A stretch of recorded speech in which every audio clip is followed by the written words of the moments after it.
दोस्तों, हम अपने लाइफ में क्या करते हैं? हम गॉड को मानते हैं या ईश्वर को मानते हैं या अल्लाह को मानते हैं। हम गॉड को प्रेयर करते हैं, हम ईश्वर को पूजा करते हैं, अल्लाह को इबादत करते हैं। हम इबादत इसलिए करते हैं क्योंकि हमें उस अल्लाह ताला से, उस ईश्वर से, उस गॉड से कुछ चाहिए होता है।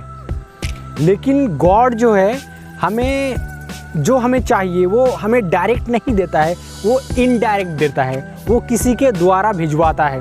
ईश्वर भी से अब जो कुछ चाहते हैं वो आपको डायरेक्ट नहीं देता है, वो दूसरे के द्वारा दिया जाता है या देता है। चलिए इस छोटी सी कहानी के माध्यम से समझते हैं। में एक बहुत बड़ा ज्ञानी साधु रहता था। वो पेड़ के नीचे बैठा रहता था, लेकिन कुछ दिनों में ये संभावना लगाया गया, एक आशंका था कि उस गांव में बाढ़ आने वाला है। तो गांव के जितने भी लोग हैं वो वहां से भागने की तैयारी कर रहे थे। जाते जाते कुछ गांव के जो सरदार टाइप के थे वो आते हैं और आके उस बाबा से बोलते हैं कि बाबा, इस गांव में बाढ़ आने वाला है। हम ऐसा करते हैं कि हम लोग यहाँ से जा रहे हैं तो आप भी हमारे साथ चलिए, नहीं तो आप इस पानी में डूब जाइएगा, बह जाइएगा। तो बाबा उत्तर क्या देता है कि मैं इतना ईश्वर का इतना ज़्यादा पाठ पूजा करता हूँ, वो मुझे कैसे डुबा देंगे? मुझे कुछ नहीं होगा, आप लोग जाओ। और सारे गांव वाले चले जाते हैं। जाने के बाद कुछ दिन के बाद उस गांव में बहुत अच्छे तरीके से, बहुत भयानक तरीके से बाढ़ आने लगता है।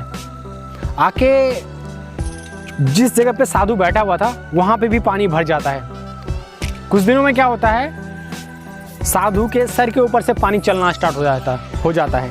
तो साधु क्या करते हैं, उस पानी से बचने के लिए वो पेड़ पे चढ़ जाते हैं। जब पेड़ पे चढ़ जाते हैं तो वहाँ से एक नाव वाला गुजर रहा था।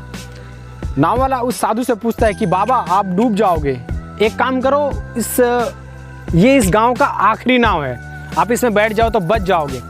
तो फिर से वो साधु उत्तर देता है कि मैं ईश्वर का इतना पाठ पूजा करता हूँ, मैं इतना ज़्यादा उसको मानता हूँ, वो मुझे कैसे मार डालेंगे? मुझे कुछ नहीं होगा, आप जाओ। वो वहाँ से निकल जाते हैं और पानी इतना ज़्यादा बढ़ जाता है।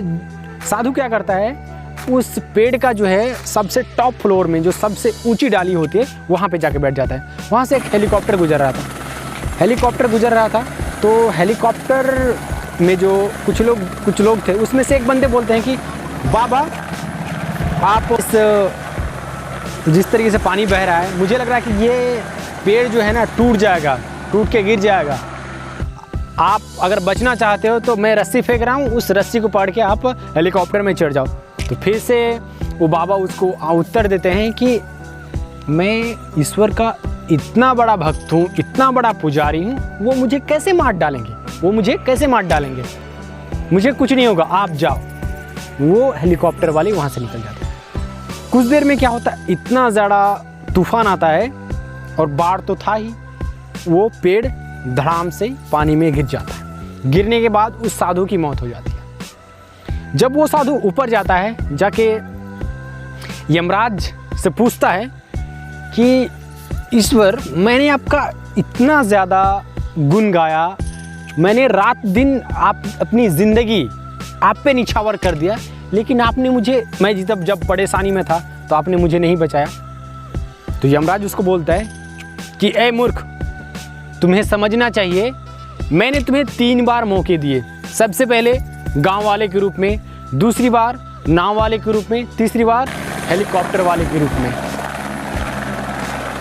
मैंने तुम्हें मौका दिया था, लेकिन तुमने इस मौके को नहीं पहचाना और तुम्हारे कर्मों के वजह से, तुम्हारे कार्य के वजह से तुम मरे। मैं इस कहानी से the moral of the story आपसे ये बताना चाह रहा हूँ कि हमारे लाइफ में बहुत सारी अपॉर्चुनिटीज़ आती हैं, बहुत सारी, लेकिन हमें क्या लगता है कि यार ये छोटा मोटा अपॉर्चुनिटीज़ है, ये इससे छोड़ो, इससे बड़ा कोई आएगा तो उसको अडॉप्ट करेंगे। लेकिन मैं ये चीज़ कहना चाहता हूँ मेरे भाई, मेरे दोस्त, ये चीज़ कहना चाहता हूँ कि अगर आपको लाइफ में सच में अगर सक्सेसफुल होना है तो आपको सबसे पहले क्या करना पड़ेगा, छोटी छोटी अपॉर्चुनिटीज़ को, छोटे छोटे मौके को पहचानना पड़ेगा, तभी आप अपनी लाइफ में सक्सेसफुल हो सकते हो, अपनी बिजनेस लाइफ में सक्सेसफुल हो सकते हो। इसको हम इंग्लिश में कहेंगे कि अपने लाइफ में और अपने प्रोफेशनल लाइफ में आप अच्छे हो पाओगे। तो आई होप गाइज अगर ये वीडियो आपको पसंद आ रहा है तो to comment, like and subscribe. Thank you so much.